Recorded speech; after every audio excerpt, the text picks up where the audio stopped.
Maybe you're the one. Maybe you're the one that can break a generational curse and can heal generational traumas in your family. You see, there are moments in our family history that can shape generations. These moments could be moments of trauma, moments of suffering, or different moments for other people, such as a sudden influx of wealth, which is not managed properly in the minds of the receivers of the wealth. There are several different things that can shape a family for generation and cause pain for generation. You could be the one that changes those generational traumas and change the trajectory of your family to become a new, more improved lineage of people without these scars on their psyche. Every family has some sort of generational trauma. Sometimes it's abuse. Sometimes it's a death in the family. But these traumas can be passed down through generations, which then leads to negative behavioral patterns that is just passed down from generation to generation to generation. You could be the one that changes that. And the way you could change it is through awareness. Understanding your family history, seeing and listening for moments in your family history that are pivotal, that can shape the emotions and the character of people in your family. In my family, our emotional trauma and our generational trauma goes back to the untimely death of my grandmother. And it's something that the family doesn't really speak about too much because it was an extremely traumatizing moment. But my old man and his siblings, they experienced their mother passing away in one of the most horrendous ways possible. Just the thought of something like that happening to my mother would bring tears to my eyes because it's so traumatic what they went through. And out of respect for them, I won't go into much detail of what exactly happened.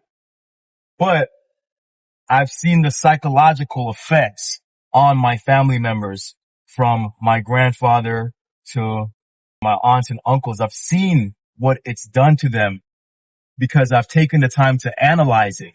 I've taken the time to look at it and wonder how a person in their early teens would feel to go through such a traumatic event, something so horrendous, how it would shape you for the rest of your life.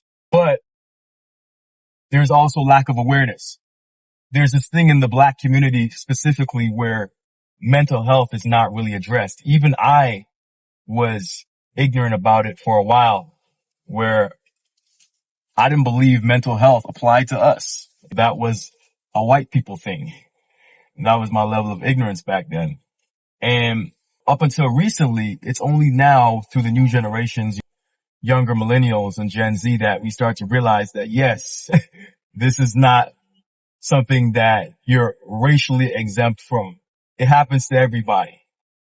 And unfortunately, with a lot of the older generation, they don't want to acknowledge their generational trauma and their generational pains. And because of this lack of acknowledgement, the pain calcifies over years, decades, and becomes hardened into character traits, negative character traits. Then the same people have children and they pass down those negative character traits onto their children. And the cycle continues until somebody wakes up and realizes that these character traits were formed by pain and trauma, and it's time for a change and it's time for a direction pivot.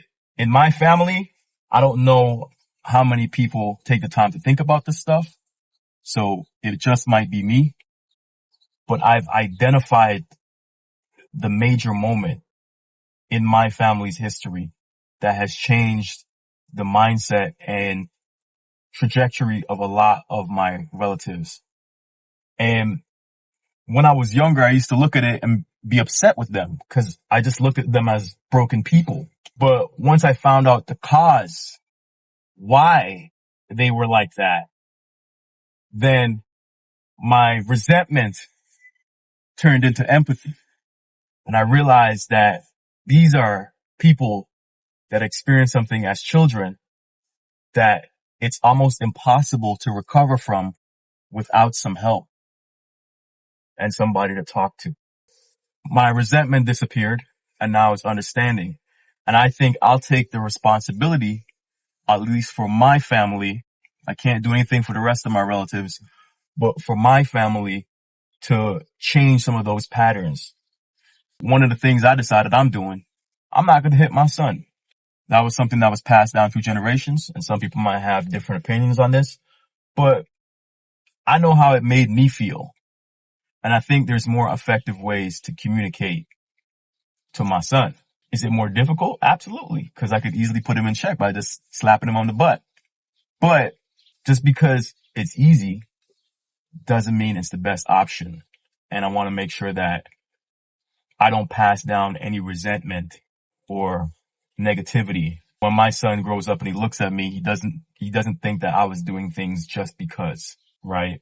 The beautiful thing about our generation, man, millennials and whatnot, we understand things because we have so much access to information. And if you take the time to understand your family history and you combine that with our ability to access and process information and to understand things significantly better on a deeper level than the previous generations, then a lot of changes can be made and we can go forward improving as people and as a society.